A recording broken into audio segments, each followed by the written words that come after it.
Kapisaman po mga kapatid. Parang malungkot po kayo. Kapisaman mga kapatid. So kailangan makita natin ang mga ngiti sa ating mga mukha ngayong umagang ito ng Sabat dahil ito ang pinakamasayang bahagi ng isang linggo. Kapahingang ibinigay ng ating Panginoon sa bawat isa sa atin. Na pagkatapos ng sanlinggong pagpapagal, ay narito tayo upang magbigay puri at magpasalamat sa ating Panginoon na nag-ingat sa atin sa buong sanlinggo, mga kapatid. Kaya naman, ay ating pinapasalamatan, unang-una ang ating Panginoon at tayo nakarating dito, with si Brother Felix, na munti ka ng maligaw kanina, sabi niya, no? So, yung pumalit record ay 2 beses na ho dito sa Centennial. Mga 2 pastor nga ang ating napagdaanan. No? So, welcome dito kay Pastor Ruben. Church ko, no? Pero welcome po, Pastor Ruben, dito sa church. No? At siya po ay galing sa Paranaque. Maraming salamat sa iyong pagpapatuloy sa iyong pumalit record sa umagang ito. Kaya naman, mga kapatid, kayo rin ay aking pinapasalamatan sa pagtanggap po muli sa akin sa iglesia nito. Kaya kasama ko si Brother Felix na maglilingkod sa inyo sa maghapong ito, mga kapatid. Kaya ngayon, ating pag-aralan, no, ang isang mahalagang bagay na nasa ating harapan, mga kapatid. No, this is ilang Sabat na lang ay magtatapos na ang taon. 4 na lang. O 3 na lang. After itong Sabat na ito, 3 na lang, mga kapatid. No? Next Sabat, nandun tayo sa Pintingan sa Fairview. 3rd Sabat, nasa Green Valley, sa Caloocan. Thank you. Thank you po. At doon po sa last Sabat, ay nandun tayo sa balik tayo sa ating church sa Pilipinas, mga kapatid. Apo? So, ano po yung kaugnayan nito sa ating pinag-uusapan o ating pag-aaralan ngayong umagang ito? Total po ay ating napag-uusapan si Joshua and Caleb. Naalala ko, mga kapatid, kung saan po ako nag-high school. Ang pangalan po ng aking pinag-high schoolan is Joshua Caleb Christian School.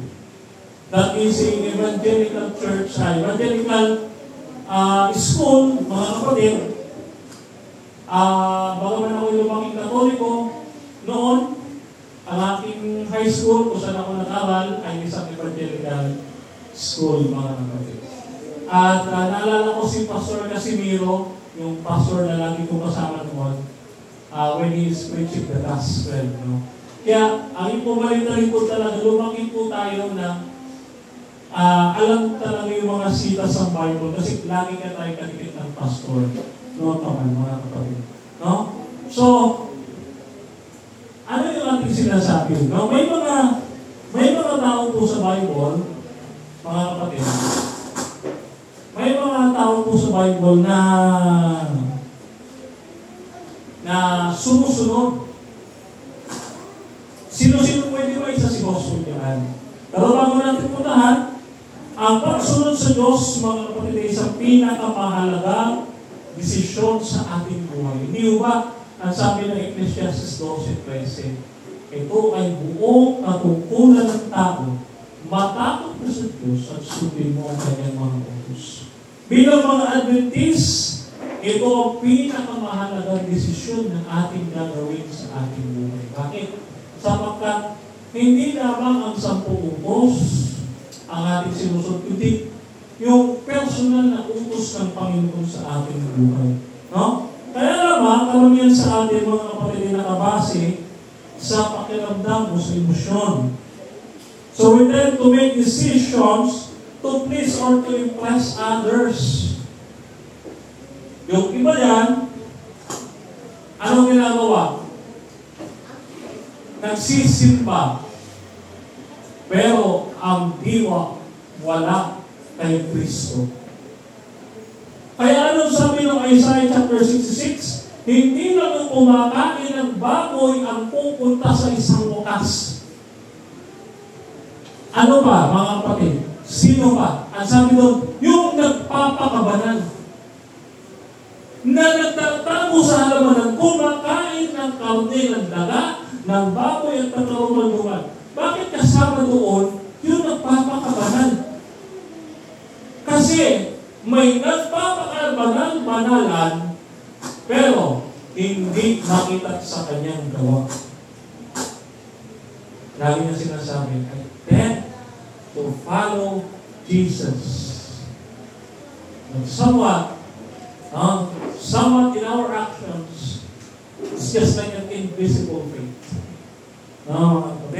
So sometimes we make decisions on facts and reasons. We can explain our doctrine. This is Sabbath. Sumusunod kami sa 10 utos dahil inutos ng Diyos. Sa Exodo 20, Kapitulo 8, versikulo 11. We can always defend the faith. We can always be doctrinal. We can always explain our belief.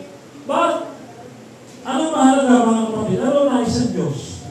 Hindi tayo susunod dahilan sa alam natin. We tend to understand, to listen, and to obey. Hindi lang basta dahil sinabi lang. Dahil natakot tayo na kung sino ang hindi magsabat, magkakasala at pupunta sa dagat-dagat ang apoy. Walang gano'n. Ano po ang mayroon, mga kapatid? We tend to follow because, mga kapatid, ang nais ng Diyos hindi lang nakabase sa emosyon, sa facts, kundi nakabase talaga doon sa heart natin, mga kapatid. If we are doing God's will, mga kapatid, wholeheartedly, hindi dahil sa natakot o obligasyon naman natin. And there are example of people, mga kapatid, who obey God and became successful. Sino ba gusto bang successful dito, mga kapatid? Ulitin ko, parang hindi lahat. Sino gusto bang successful dito, mga kapatid? Kung nais natin maging successful, katulad ni Noah, ni Moses, ni Joshua, ni Nehemiah, the other prophets, and the apostles, kung gusto natin maging successful, tayo'y sumunod sa Panginoon. Nakita po natin, mga kapatid, there are so many rituals in the Old Testament. Aanhin mo ang ritual na napakaraming ritual. Aanhin mo ang magsimba ka ng araw ng Sabat. Simba ka ng simba. Hindi naman nagbabago buhay. Katulad ng mga Israelita sa panahon ni Josue. Napakaraming ritual sa santuaryo. May nagbago ba? Wala. Paulit-ulit silang tumatalikod sa Panginoon. Dahil hindi nila nakita, mga kapatid, kung ano o sino yung nasa likod ng santuaryo. Yun ay ang ating Panginoong Jesucristo. Ang nakikita lamang ng mga tao ay yung nasa harap. Ito yung symbol. Ito dapat sundin. Kukuha tayo ng tupa, yung malinis, yung walang bahid ng dungis, ito ang iaalay sa Panginoon. Napakaraming rules. But, the question, mga kapatid, nakita pa nila kung sino ang nire-represent ng typology o yung type and anti-type na binabanggit kanina ng ating butihing pastor? Nakita pa nila? Hindi. Because they are focusing on the symbols. rather than the one who is symbolizing the symbols. Kaya, we need to understand what does it take to obey God? Lahat ba ng sumusunod maliligtas? No. Tandaan natin mga kapatid. Ito, nandito si Pastor. Pwede niyang pababain kung mali ang aking sasabihin bilang lima. Mga kapatid. Kung mali ang aking sasabihin, pwede niya lang pababain dito. Ang kautusan, mga kapatid, ang kautusan, hindi makapagliligtas. Ang makapagliligtas lamang ay ang ating Panginoong Jesucristo. Ang pagsunod sa kaligtasan, bunga ng pananampalataya.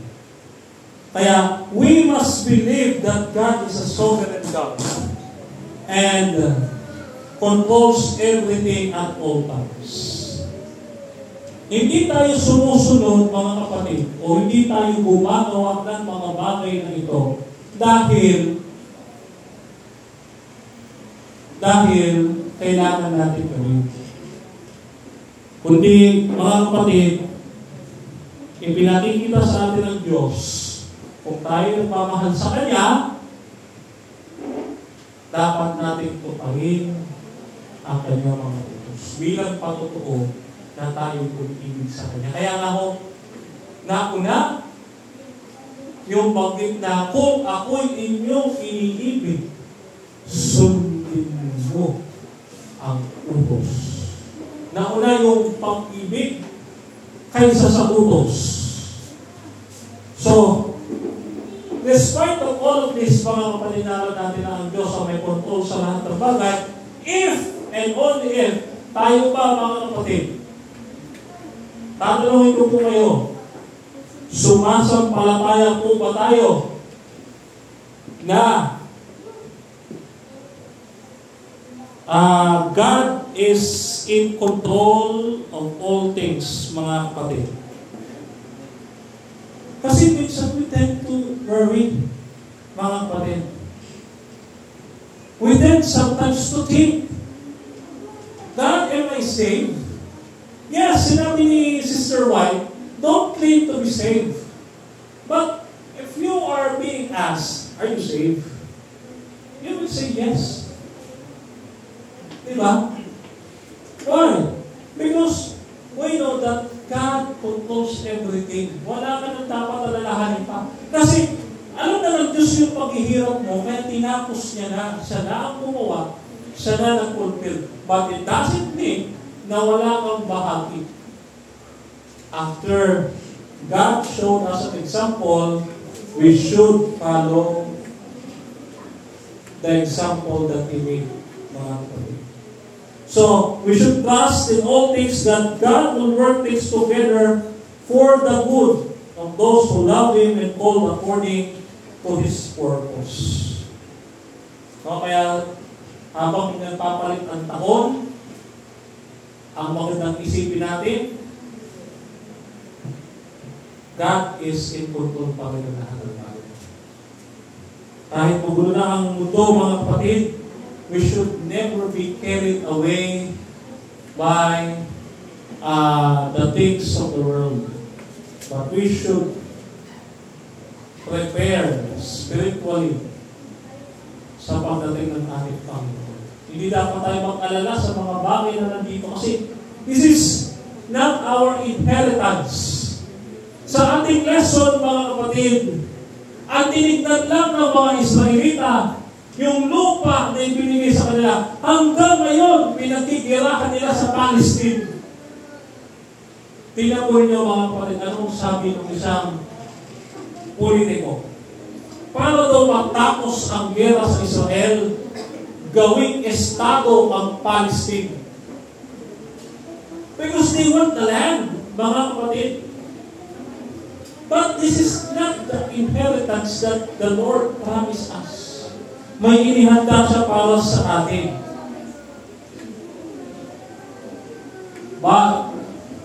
Tandaan natin, mga kapatid, Tayo'y tagapagmana lang. Hindi tayo ang may-ari. Kaya, nakita po ninyo, pag manonood kayo ng mga movies, mga kapatid, pag manonood kayo ng mga movies, laging may pinapagawa yung may-ari, may-ari ng mansyon o yaman, isang corporate, doon sa kanyang anak na magpamana ng kanyang kayamanan. No? Lagi may pinagagawa. Ano yung pinagagawa niya? Lagi may test. Kung talagang pera lang ang habol o yung passion. Diba? Kasi pag nanonood tayo ng TV, no? So, ganun din sa ating Panginoon, if we want to inherit this, there is only one na makaharit sa atin. Hindi tayo. Ang maghaharing mga kapatid, walang iba, kundi ang ating Panginoon. Yes, binigyan tayo ng dominion all over the things of the earth. But we are not the owner of these things in earth. We are just the caretaker. We are just the steward of creation, but not the owner itself. Kaya, anong dapat gawin? We should surrender, mga kapatid.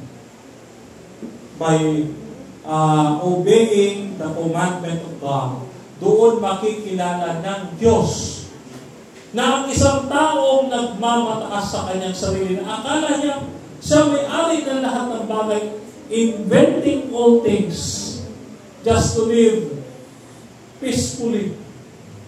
Akala natin gaganda ang buhay sa mga modern technologies na ito. Well, mga kapatid, you haven't seen yet.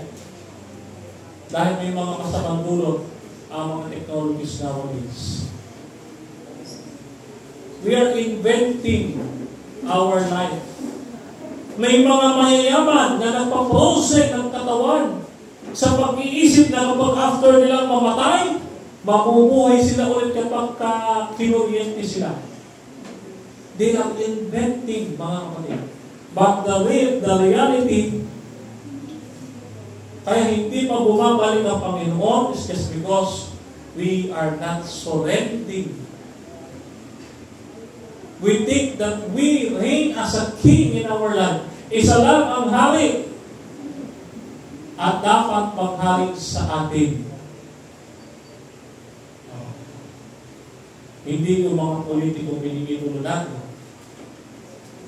ang dapat maghari sa atin, kundi si Kristo. Nakikita ko, mga kapatid, yung bangayan sa social media about sa mga politics. Nakakalimutan na ng mga kapatid yung ugaling Kristiyano na dapat ugaliin ng isang mananampalataya. Sabi nila, dahil pula ka, dahil green ka, away ka namin. Eh, paano kung pink ako? Ay, away nila ako. Nababasa ko, mga kapatid, yung mga pinagsasabi nila sa social media. And I was thinking,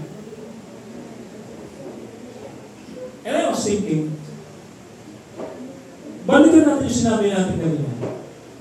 There are people who are obeying God just to impress someone like God. Na ito ko, Lord, sumusunod ako, mananampalataya ako. Kaya nga sa panahon ng Panginoon Kristo, mayroong mga nagsasabi. Ano sabi? Nagpagaling kami sa iyong pangalan, nagpalayas kami ng demonyo sa iyong pangalan,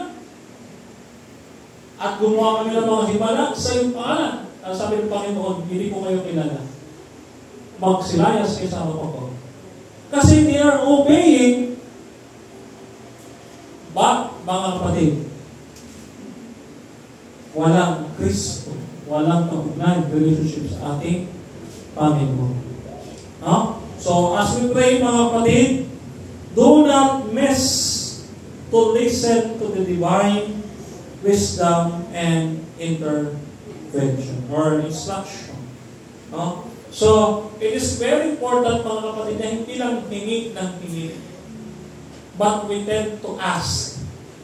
Just like, for example, may magpapalitan taon, Lord, ano ba yung plano mo para sa akin ngayong susunod na taon?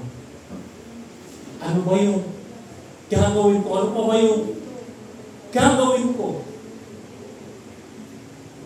Kasi nagawa ko na lahat, Lord, eh. Na-crusade, na evangelization, na sabihin natin na 1,000 missionary, nagpang-fighter, nag-master guide, etc. Nagawa ko na lahat, Lord.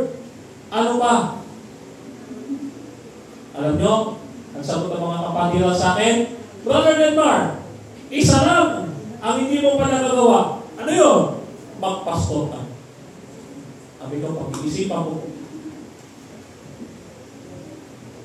Nung makita ko si Pastor kanina, sabi niya, 37 na siya. 27 pa lang ako. Ibig sabihin, pag umabot ako ng 30, pwede pa ako magpastor. Ba?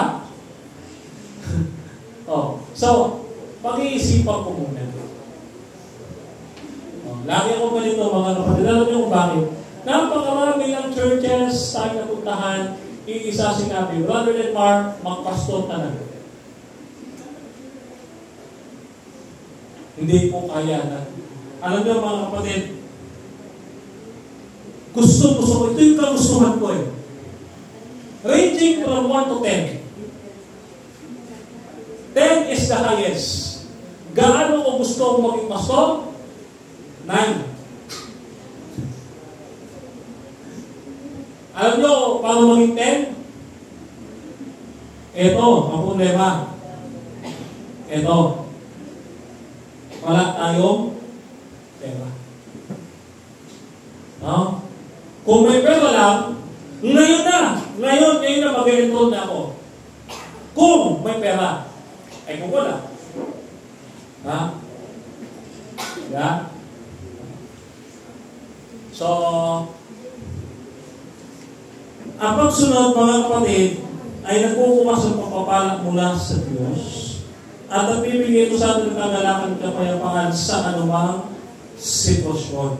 No? So, ang pagsunod sa ating Panginoon, mga kapatid, dahil ito ay pagpapakita ng pag-ibig sa Kanya, gagantihan niya tayo. Ano? Katulad sa mag-asawa. Sino may asawa dito? Taas ang kamay ng may asawa. Yung may asawa, taas ang kamay. Yung may kabit, taas ang kamay. Joke lang. Okay. So, kayo po may may asawa, mga kapatid, sa mag-asawa, bakit mo sinusunod si Mrs. o si Mr.? Dahil mahal mo siya. And therefore, kapag kasunod ka sa kanya, lalambingin mo. Kasi sinunod ka eh. Lalambingin mo kayo, bibigyan mo kayo sabihin natin, ng regalo. Di ba? Ganun din ang Panginoon. Pag tayo sumunod sa Kanya, may reward tayo sa Kanya. Katulad ng ating Panginoon. Ito mga kapatid, kikwentohan ko po kayo sa akin. Gusto ko purihin ang ating Panginoon na makapangyarihan sa lahat. Bakit? In 2 years, as Adventist, December 2, 2023, nung tayo bautismo dyan sa Klaa. 2 years, mga kapatid, umiikot ako sa buong Pilipinas. Walang budget. Wala. Nangihingi ako sa churches. Walang budget talaga. Bakit?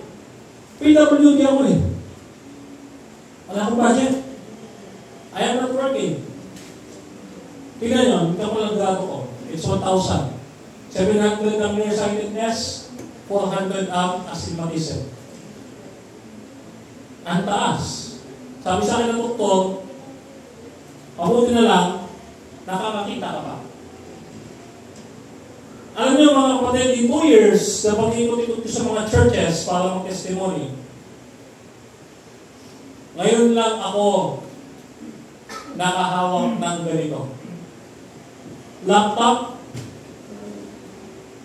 36,000. Cellphone, 30,000. Yung salamin, 11,000. Magkano lahat? 77,000 pesos. Ang laki.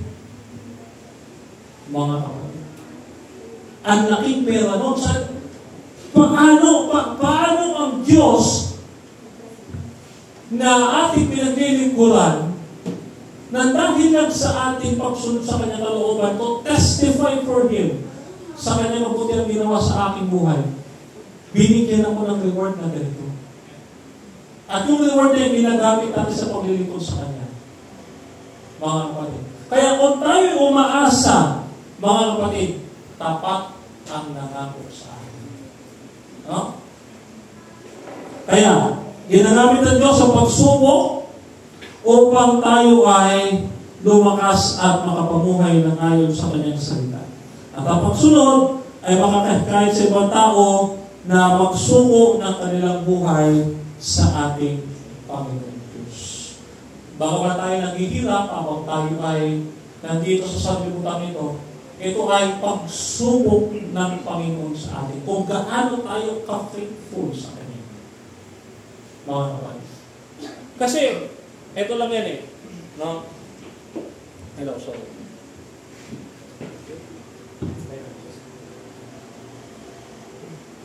Ito, mga kapatid. So, tuloy natin. Okay. So, mga kapatid, ginagamit ito sa kanyang kautusan upang tayo ay suriin. Sabi nga ito sa Ecclesiastes 12, talatang 14, kanyang i-judge ang lahat ng bagay, di mo hinagman sa pamamagitan ng kanyang kautusan. Ang lahat ng tao ay magsusulit sa kanya sa pamamagitan ng kanyang kautusan. Kaya, ito mga kapatid, sinusubukan tayo ng Diyos. This is just a practice sa buhay natin ngayon.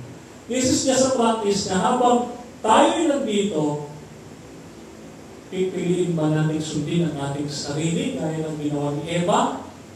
O susundin natin ang Diyos na dapat ginawa ni Eva at Adan para hindi na dapat sana tayo nagkasala? It's just a test. Sin is a choice. Salvation is a choice. Unahin sa ating mga kasamang Panginoon, sundin natin kanyang Diyos. At ang pagsunod sa kautusan, mga kapatid, pag nakita ng tao na tayo ay faithful sa Panginoon, lalapit ang tao sa atin, we became and we fulfill what the Lord Jesus Christ says. We are the light and the salt of the earth. Okay? We are the light within darkness of this society. We are to preserve this society from corruption, mga kapatid. And ano yung resulta ng pagsunod natin sa Panginoon?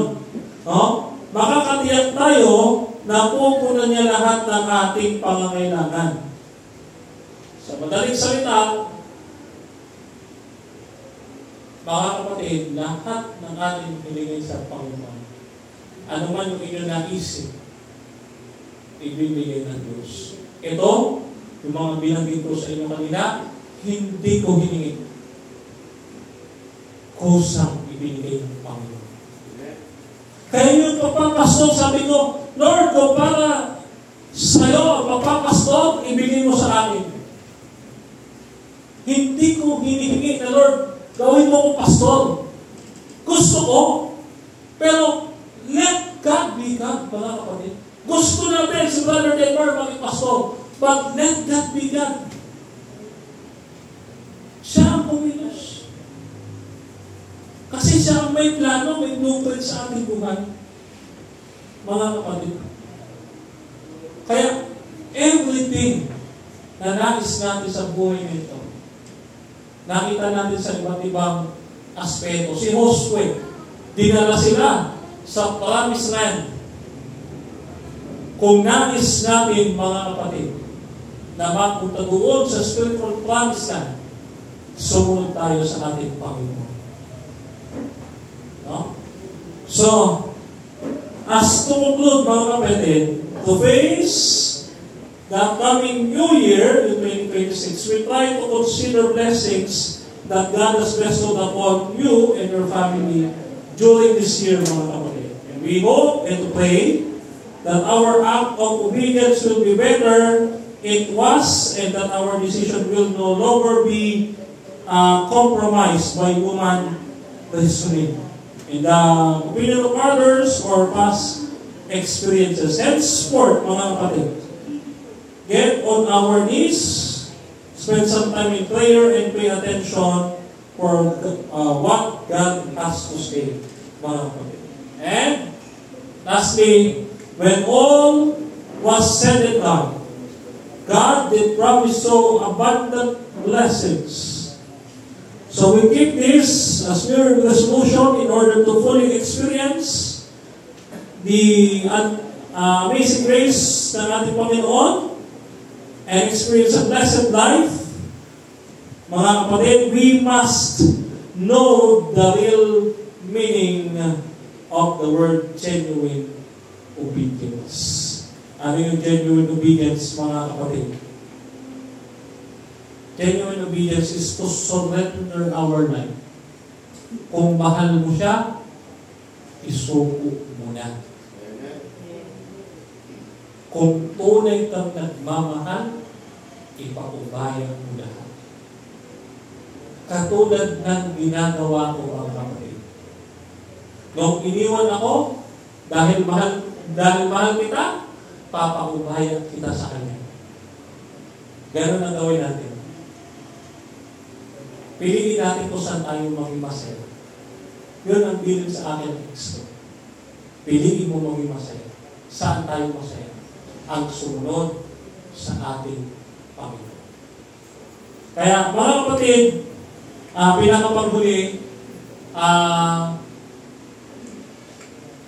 nagpapasalamat tayo sa Panginoon na umago tayo sa taon na ito. Hindi natin isipin na next year, 2026 na. Hindi natin alam kasi dami ng lindon, ang dami ng mga kung anong nangyari. We thank God. And through our remembrance of His death and resurrection through the Holy Communion, mga kapatid, we must prepare ourselves to face